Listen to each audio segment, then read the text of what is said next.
ఈరోజు వాక్య ధ్యానాంశం. సింహము కుందేలును చంపలేదా? నా దాగుచోటు నీవే, శ్రమలలో నుండి నీవు నన్ను రక్షించదవు. కీర్తన గ్రంథము 32వ అధ్యాయము 7వ వచనం. ఆహారం కోసం ఆవురావురమంటున్న సింహము కంట ఓ కుందేలు పడింది. అంతే, ఒక్క ఉదుటున ఆ సింహము ఆ బలహీనమైన కుందేలును పట్టుకోబోయింది. సింహాన్ని చూసి బిత్తరపోయిన కుందేలు ఒక గంతు వేసి ప్రక్కనే ఉన్న బండ సందులో దాక్కుంది.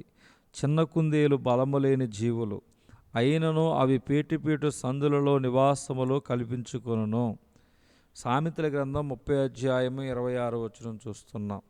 సింహము నోటికి కుందేలు జీవితానికి బెత్తెడు దూరమైనా, సింహం ఎంత ప్రయత్నించినా దాని క్రూర చూపులు ఆ కుందేలును ఏమీ చేయలేకపోయింది.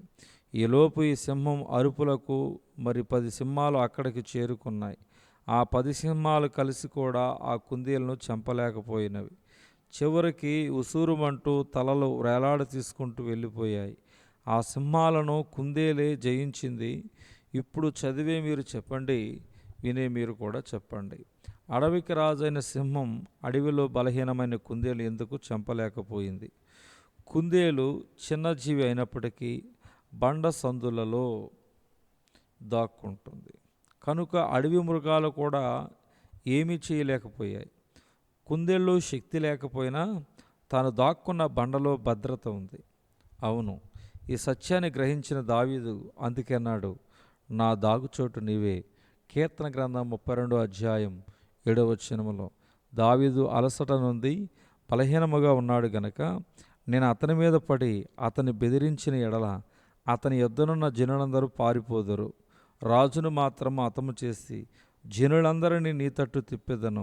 నీవు వెదుకు మనిషి నేను పట్టుకొనగా జనులందరూ వచ్చి నీతో సమాధాన పడుదురు గనుక, నీ చిత్తమైతే నేను 12,000 మందిని ఏర్పరచుకుని పోయి ఈ రాత్రి దావీదును తరిమి పట్టుకుందునని అహీతోపెలు అబ్షాలోముతో చెప్పగా, ఈ బోధ అబ్షాలోమునకు ఇశ్రాయేలు వారి పెద్దలందరికీ యుక్తముగా కనబడును.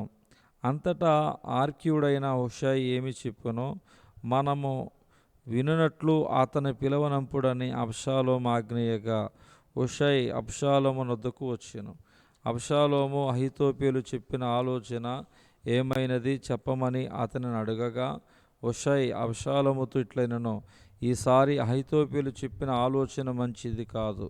నీ తండ్రియు అతని పక్షమునున్నవారును మహాబలాఢ్యులనియు అడవిలో పిల్లలను పోగొట్టుకుని ఎలుగుబంట్ల వంటి వారైన రేగిన మనసుతో ఉన్నారనియు నీకు తెలియను. మరియు నీ తండ్రి యుద్ధమునందు ప్రవీణుడు, అతడు జనులతో కూడా బస చేయడు. అతడేదో యొక్క గుహయందు మరి ఏ స్థలమందో దాగిండునో. అహీతోపెలు తను చెప్పిన ఆలోచన జరగకపోవుట చూచి ఉరిపోసుకుని చనిపోయెను. 2 సమూయేలు గ్రంథం 17వ అధ్యాయము 1-9 వచనాలు 23 కూడా గమనించాలి. దావీదు మొదటి నుండి తనకంటూ ఓ శ్రేష్టమైన దాగుచోటును కలిగి ఉన్నాడు. అదే దేవుని సన్నిధి. దావీదు జయం శత్రువుకు అపజయం కలిగింది. కారణం, దావీదు తెలివైనవాడా లేక బహుబలాఢ్యుడనా? కానే కాదు. దావీదు ఏర్పరచుకున్న దాగుచోటు అటువంటిది. దావీదు దాగుచోటు ఆ బండే ప్రభువైన యేసుక్రీస్తు. ఆయనే సురక్షితమైన దాగుచోటు. ప్రియ చదవరి, మీ చుట్టూ శత్రువైన సాతాను పొంచియున్నాడా? సమస్యలు, నిందలు, అవమానం, అపజయం, అన్యాయపు తీర్పు పొంచియున్నాయా? ధైర్యం తెచ్చుకో. కుందేలు వలె తెలివిగా క్రీస్తనే బండలో నిన్ను నీవే దాచుకో. నీకే జయము, సాతానుకే పరాజయము.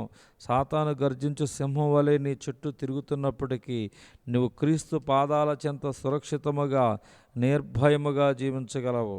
కనుకనే ఈనాడే ఆయన పాదాల చెంత ఉత్తమైన దాన్ని ఏర్పరచుకో. దేవుడి దిన వాక్య ధ్యానం దేవుడు దీవించునుగాక. ఆమేన్.